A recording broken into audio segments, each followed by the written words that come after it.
About an hour ago, I left a meeting with a possible client, and since I started taking some personal sales training, it's become part of my usual practice that whenever I'm done with a meeting or a negotiation, I sit back, have a rethink, just do a mental debrief the about how the meeting went, what the aims were, what we achieved, what we fell short of, and then things that we could have done better.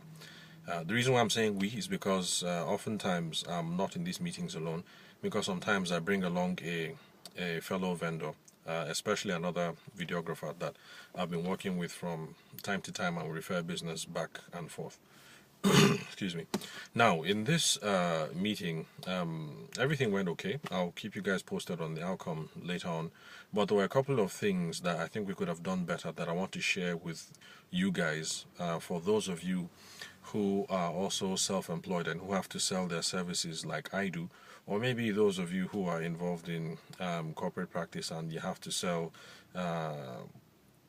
sell ideas either to other stakeholders on a project or clients that you guys have on the outside.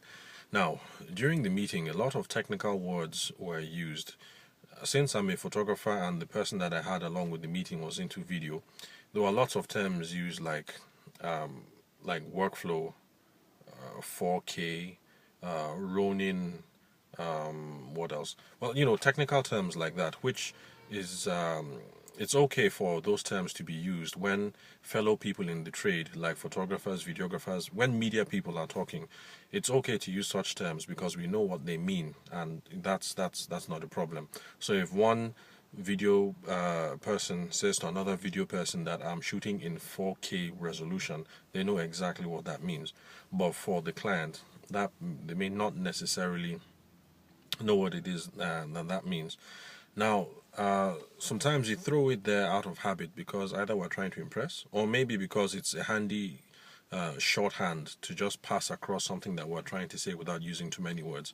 Now, the downside is that sometimes clients may not know exactly what those words mean, and so because of that, communicating, we're not speaking in the language that they understand, and so because of that, we're not communicating value to them.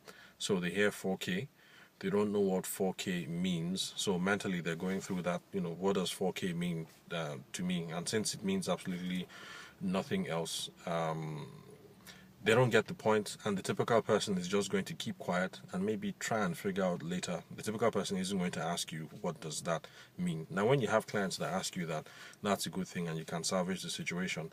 But I think it's something that we should have avoided. And you can also avoid if you're self-employed and have to sell your services.